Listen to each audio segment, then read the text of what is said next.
kita doakan mudah-mudahan Alita cepat sembuh.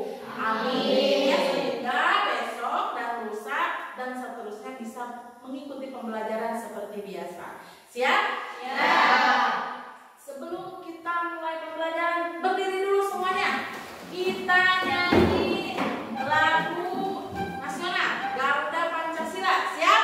Siap. 1, 2, 3. Garuda Pancasila, aku akan dukungmu.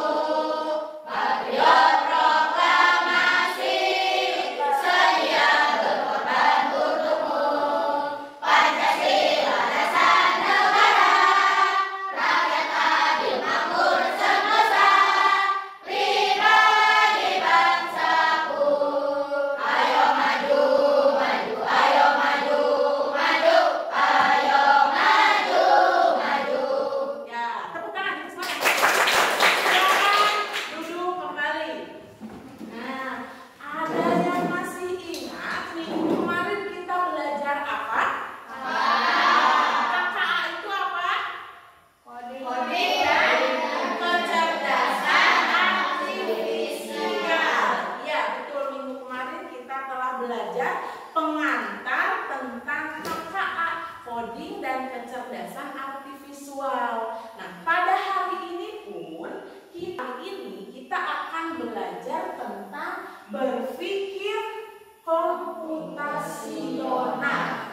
Tujuannya, ya, Ibu harapkan setelah pembelajaran ini kalian yang pertama akan mampu memahami konsep dasar berpikir komputasional dengan tepat. Yang kedua, kalian akan mampu menguraikan, ya, penerapan berpikir komputasional dalam menyelesaikan masalah dalam kehidupan sehari-hari. Kemudian yang ketiga, melalui kegiatan penerapan berpikir komputasional, kalian harus mampu membuat salad buah dengan tahapan-tahapan yang telah diberikan. Siap? Siap. Baik, kalau begitu ikuti ibu dulu. Tepuk semangat. Dan dang dang, ding ding ding, dung dung dung. Dang dang dang dang, ding ding ding, dung dung dung dung. Semangat. Baik, kalau sudah semangat, kita lihat apa yang kalian bisa lihat dari gambar ini. Yang pertama gambar apa? Main HP. Yang kedua main laptop. Yang ketiga belajar bersama siapa? Guru dan menggunakan laptop. Kita lihat gambar yang pertama, sedang main HP. Ibu yakin semuanya di sini sudah bisa main HP. Bisa? Bisa. Bisa. Untuk main apa? Game. Apa lagi? Nelpon. Apa lagi? Video call bisa. Voice note bisa. Memang benar. Anak-anak sekarang, terutama anak-anak yang masuk generasi alpha, sekarang sudah terampil menggunakan HP. Termasuk kalian, ya. Diakui kalian pun sudah pandai menggunakan HP, tapi tidak sedikit yang menggunakan HP hanya untuk bermain game, hanya untuk bermain musik, kemudian membuat video dan lain sebagainya. Tapi ada pula yang menggunakan baik itu HP ataupun laptop untuk melakukan pembelajaran. Betul. Nah, melalui pembelajaran ini kita akan belajar mengenai definisi berpikir komputasional, prinsip berpikir komputasional. Ya, tujuannya tadi sudah. Nah, yang sekarang yang pertama, definisi apa itu berpikir komputasional? Jangan dulu lihat ke sini, lihat dulu ke ibu. Komputasional, apa yang ada di dalam benak kalian ketika ibu katakan komputasional? Coba. Komputasional. Apa yang ada di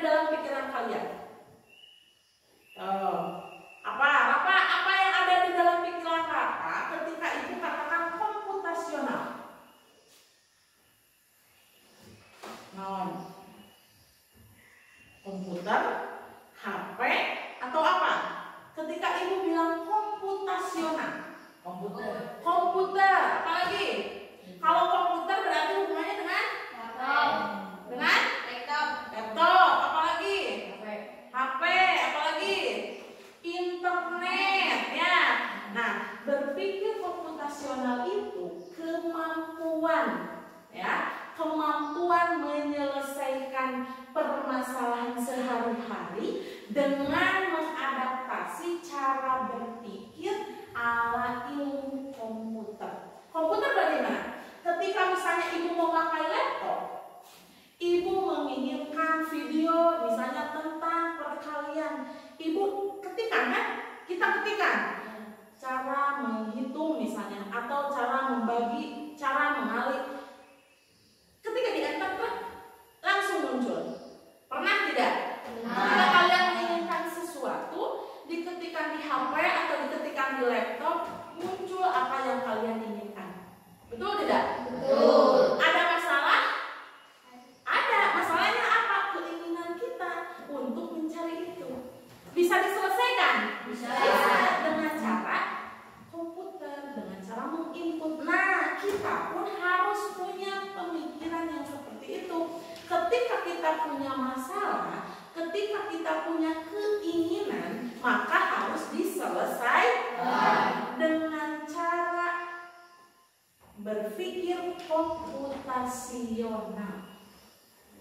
Jadi, berpikir komputasional ini melibatkan langkah yang logis, yang masuk akal, dan sistematis, yang beruntun. Tidak bisa ketika misalnya satu langkah ini loncat ke langkah berikutnya. Tidak bisa, tapi harus mengikuti tahapan itu. Kemudian sehingga solusi yang dihasilkan dapat dijalankan dengan baik oleh manusia ataupun dengan komputer. Nah, jadi sekali lagi, berpikir komputasional itu cara kita menyelesaikan masalah menggunakan tahapan yang logis, yang masuk akal, dan sistematis yang berurutan sehingga menghasilkan solusi yang bisa dijalankan baik oleh manusia ataupun oleh komputer. Baik, misalnya seperti ini. Pulang sekolah, Rizky haus. Apa yang harus Rizky lakukan? Mengambil minum. Sebelum minum, tidak tiba-tiba ada minumnya langsung, tapi harus apa dulu? Pertama, ambil gelasnya. Terus, tuangkan air ke dalam gelas, baru diminum. Nah, itu langkah-langkah yang logis dan sistematis. Tidak bisa seperti ini. Rizky haus, ambil gelas, minum. Ada airnya tidak? Tidak. Tapi harus mengikuti tahapan yang seperti tadi. Ambil dulu gelasnya, isi airnya, baru diminum. Sampai di situ ada yang ditanyakan? Paham? Jadi cara berpikir komputasional itu mengikuti langkah yang logis dan sistematis. Sistematis itu yang berurutan. Tidak bisa loncat seperti tadi, ambil gelas langsung minum. Tidak, tapi ambil gelas, isi air, baru diminum. Paham? Sampai situ? Baik. Kemudian, menurut BSKAP tahun 2024, berpikir komputasional itu merupakan keterampilan problem solving, penyelesaian masalah, berjenjang melalui pemodelan dan simulasi untuk menghasilkan solusi yang efektif, efisien, dan optimal. Ya, keterampilan ini mencakup penalaran logis, kritis, dan kreatif berdasarkan data, kemudian dilakukan secara mandiri ataupun kolaboratif. Ya, jadi berpikir komputasional ini merupakan salah satu penyelesaian masalah. Ya, salah satu penyelesaian masalah untuk menghasilkan apa? Solusi. Ya, untuk menghasilkan solusi yang efektif dan efisien serta optimal. Keterampilan ini pun mencakup penalaran logis yang masuk logika, berdasarkan data, dilakukan secara mandiri, perorangan ataupun kolaboratif seperti ini. Ibu sengaja duduknya per kelompok karena nanti ibu akan kasih proyek bagaimana kalian menyelesaikan masalah yang ibu berikan dengan mengikuti tahapan yang logis dan sistematis. Baik. Nah, adapun prinsip berpikir komputasional itu ada 4. Ya, ada berapa? 4. Yang pertama decomposition atau dekomposisi, artinya pemecahan masalah. Nah, dekomposisi ini memecah masalah yang besar menjadi rangkaian yang kecil sehingga akan didapatkan solusi. Contoh, besok atau lusa misalnya, Lisna akan ulang tahun. Apa yang ada di benak kalian ketika Lisna mau ulang tahun? Apa yang harus disiapkan?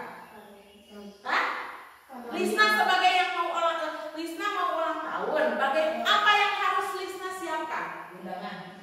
Pertama dicatat dulu undangan, siapa yang bakal diundangi? Waktu.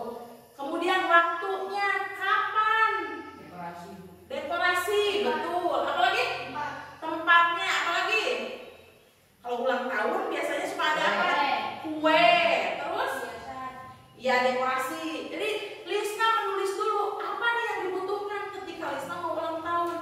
Pertama harus ada kue. Kan kalau tidak ada kue, bagaimana ya? Kemudian yang kedua harus ada apa? Dekorasi, hiasan. Rumahnya dihias atau tempatnya dihias. Yang ketiga apa?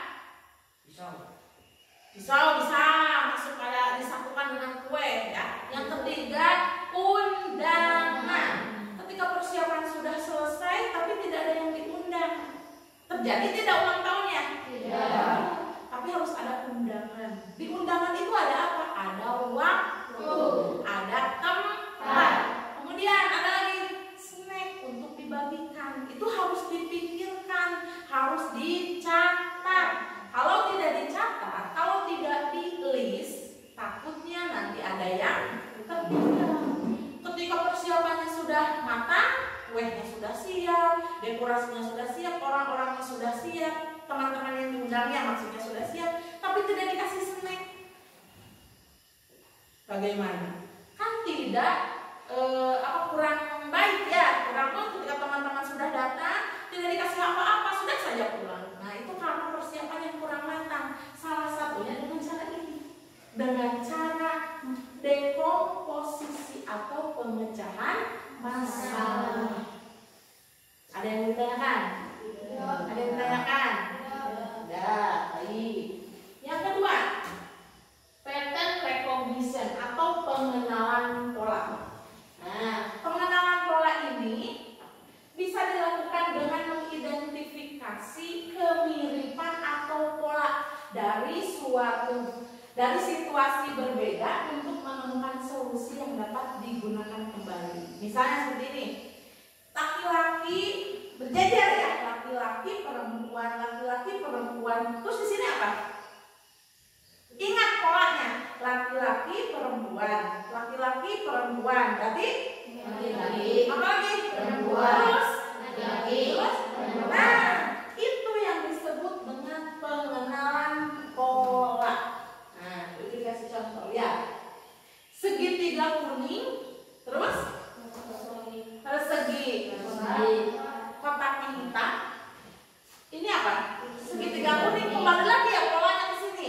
Kemudian kotak garis pinggirnya hitam.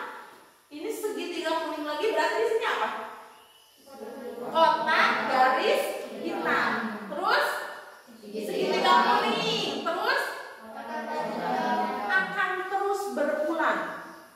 Akan terus mengikuti pola. Mau tidak akan seperti ini. Kotak segitiga, segi empat, kotak segitiga, segi empat, tidak, karena awalnya pun polanya hanya dua, segitiga dan segi empat. Yang kedua di bawah, persegi hijau, hitam, kuning. Balik lagi ke hijau, hitam, kuning. Terus hijau,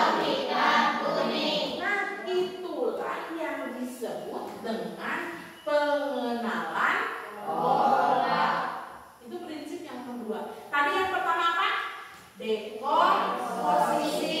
Sekarang yang kedua, pattern recognition atau pengenalan pola. Sekarang yang ketiga, abstraksi atau abstraction. Abstraksi, kumaha Bu abstraksi? Nah, abstraksi ini memfokuskan pada informasi penting dan mengabaikan detil yang tidak relevan. Jadi misalnya ibu menyuruh kalian menggambarkan denah sekolah. Berarti akan ada ruangan yang bawah, akan ada ruangan yang atas. Kotak-kotak dikasih nama kelas-kelasnya cukup. Tidak perlu diisi gambar kursi yang kecil, lemari yang kecil, tidak perlu. Cukup sketsanya saja. Nah, itu memasukkan informasi penting dan mengabaikan detail yang tidak relevan.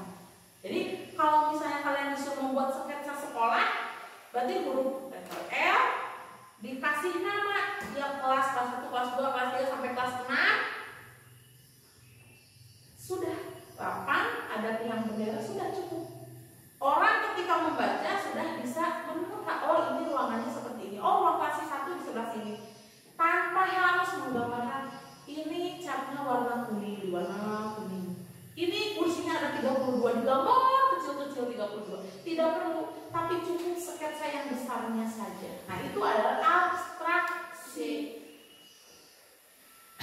Yang keempat, berpikir algoritmik atau algorithmic thinking. Ya, algorithmic thinking ini menyusun langkah-langkah berurutan untuk menyelesaikan masalah. Ya, contoh misalnya, ibu memberikan resep rasa salad buah. Atau misalnya nih, Yaspi ingin salad buah. Apa yang harus Yaspi lakukan? Berarti Yaspi harus mengikuti tahapan-tahapan pembuatan. Tidak begitu, Yaspi berpikir, saya ingin salad buah nih. Tiba-tiba saja ada salad buah. Bisa tidak? Ya. Tapi harus mengikuti langkah-langkah pembuatan.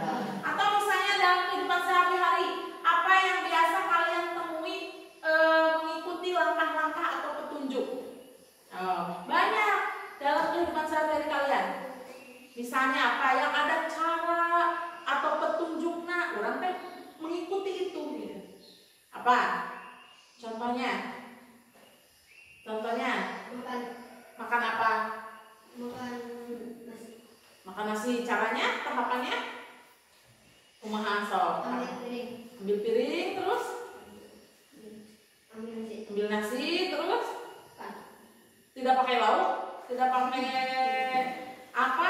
Nah, bisa. Atau misalnya masak mie. Kalian pernah masak mie? Belakangnya ada apa? Bukan di belakang kemasannya ada apa? Ada cara memasak. Diikuti tidak? Diikuti. Pertama, didihkan air atau siapkan panci, didihkan air. Ketika sudah mendidih, masukkan mie. Siapkan bumbu di mangkok, masukkan semua bumbu sudah matang.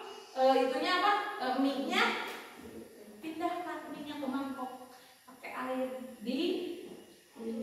diaduk sampai si mie sama si bumbunya menyatu. Baru dihidangkan, terus dimakan. Itu mengikuti tahapan tidak? Mengikuti tahapan yang logis dan sistematis. Tidak langsung air matang, tidak dimasukkan minyak. Air matang langsung pindahkan ke mangkok. Sementara si minyak tidak dimasukkan. Mengikuti tahapan tidak? Tidak. Apakah menghasilkan solusi? Tidak. Tidak. Tapi justru menghasilkan masalah. Yang tadinya mau makan mie-nya masih mentah karena tidak dimasukkan ke air yang mendidih. Nah, ini adalah contoh berpikir berpikir algoritmik atau algorithmic thinking. Contohnya seperti itu. Nah, contoh resep salad buah, pendidik menuliskan instruksi cara membuatnya bagaimana. Kemudian tiap buah kelompok misalnya membuat mengikuti langkah-langkah tersebut. Nah, sekarang Ibu ada contoh, kita ambil pada praktek kali ini kita ambil prinsip yang nomor 4, berpikir algoritmik atau algorithmic thinking. Kita lihat.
Bagaimana videonya? Menarik tidak? Menarik. Apanya yang menarik? Salahnya atau caranya? Caranya. Dari yang tidak tahu kan jadi tahu. Nah, kalau begitu, Ibu akan berikan LKPD. Ya, LKPD ini nanti ada langkah kerjanya. Kalian tiap kelompok ikuti langkah kerja yang ada pada LKPD ini. Ya, sehingga nanti proyek yang Ibu kasih bisa mendapatkan hasil yang terbaik berdasarkan tata cara atau tahapan langkah kerja yang ada pada LKPD. Baik. Ada yang mau ditanyakan? Ya. Iya, ada yang ditanyakan? Bagaimana kalau Bagaimana kalau langkahnya lewat? Baik. Ada pertanyaan dari teman kalian, bagaimana kalau langkahnya atau tahapannya ada yang terlewat atau dilewati? Bagaimana? Ada yang memberikan tanggapan? Ada yang memberikan tanggapan? Nah, baik. Dalam algorithmic thinking ini, ketika satu tahapan dilewati, maka tidak akan menghasilkan solusi yang terbaik. Seperti tadi Ibu kasih contoh. Ketika kita masak mie dan kita mengikuti aturan yang ada di kemasan yang di belakangnya, maka hasil mie itu akan enak. Karena sesuai takarannya, sesuai dengan yang ada di petunjuk. Bagaimana kalau misalnya salah satu tahapannya itu dibuang? Misalnya gini, mie sudah dimasukkan nih ke air yang mendidih, tapi kita bumbunya buang. Kita tuang si mie yang sudah matang ke mangkuk. Pakai air, enak tidak? Tidak. Kenapa? Tidak ada tahapan bumbu, tidak ada dimasukkan bumbunya, tidak ada tahapan itu dilewat, maka hasilnya tidak akan menghasilkan solusi yang terbaik. Atau misalnya di video salad buah ini misalnya nih, bahan buah segar, mayones, susu, kemudian keju parut. Langkah kerja cuci bersih semua buah lalu kupas kulitnya. Kita hilangkan saja Bu langkah yang pertama. Bisa tidak dihilangkan? Bisa. Tapi kemungkinan si buah-buahan yang dari pasar yang kotor itu akan termakan oleh kita. Solusinya terbaik tidak? Tidak. Karena bisa saja ada kuman, ada pestisida. Nah itu. Yaki sudah terjawab. Jika salah satu tahapannya dilewati atau terlewati, maka hasilnya tidak memberikan solusi yang terbaik. Paham sampai situ? Baik. Sekarang LKPD-nya Ibu berikan satu kelompok satu dikerjakan. Ibu ingin lihat nanti hasil proyeknya seperti apa. Ya, kerjasama dengan kelompok, maka nanti hasilnya pun akan memberikan solusi yang terbaik. Baik. Ini untuk kelompok 1. Ini untuk kelompok 2, ini untuk kelompok 3. Diberi nama anggotanya. Silakan berikan nama anggotanya. Sama petunjuknya dengan yang ada di layar. Silakan buka, nanti ada petunjuk. Kasih nama dulu. Berikan nama anggota kelompok.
bisa jadi bisa.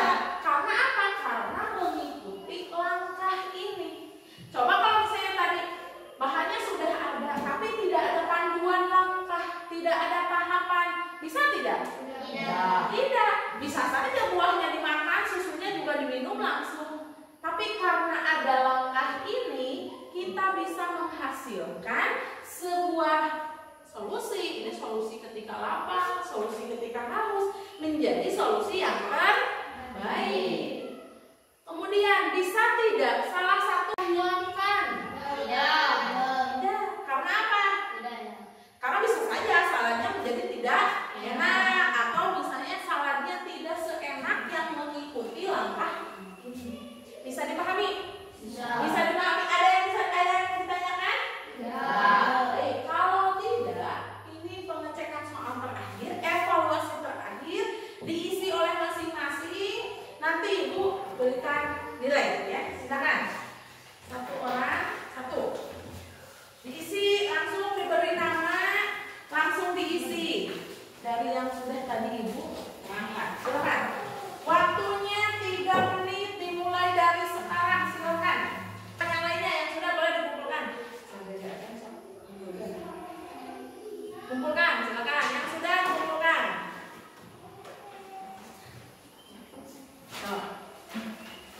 Yang sudah? Kelompok 3 sudah belum? Yang lain sudah? Ayo. Sudah?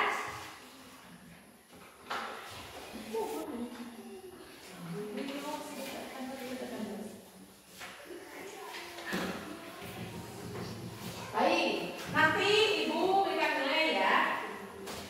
Nah, bagaimana perasaannya hari ini?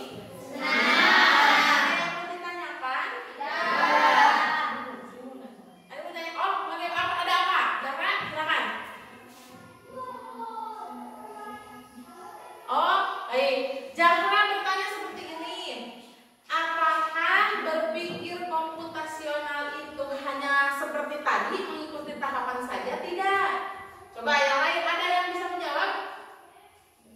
Nah, tadi sudah Ibu jelaskan bahwa ada 4 prinsip berpikir komputasional. Dekomposisi, pattern recognition, membuat pola, abstraksi, dan algorithmic thinking. Kebetulan yang kita lakukan hari ini adalah prinsip nomor 4, algorithmic thinking. Jadi mengikuti tahapan-tahapan seperti itu. Jadi tidak harus ini saja, tapi boleh dari yang 4 ini untuk mendapatkan solusi boleh pakai yang mana saja. Paham? Ada yang mau ditanyakan? Tidak. Baik. Kalau tidak ada, apa yang paling kalian sukai dari pembelajaran hari ini? Membuat salad, mengikuti langkah. Ya, membuat saladnya, mengikuti langkahnya. Kemudian bagaimana? Apakah ada yang masih kurang paham? Tidak. Ada yang masih ingin ditanyakan?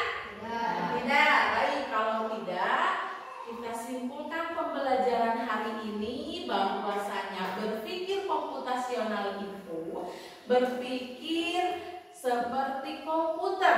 Betul tidak? Betul. Mengikuti langkah yang logis dan sistematis untuk mendapatkan solusi yang bisa dilakukan baik oleh manusia ataupun oleh komputer. Baik, tepuk tangan untuk semuanya. Ibu akhiri pembelajaran hari ini. Terima kasih atas perhatiannya. Sampai jumpa minggu depan. Kita masih belajar tentang berpikir komputasional, ya.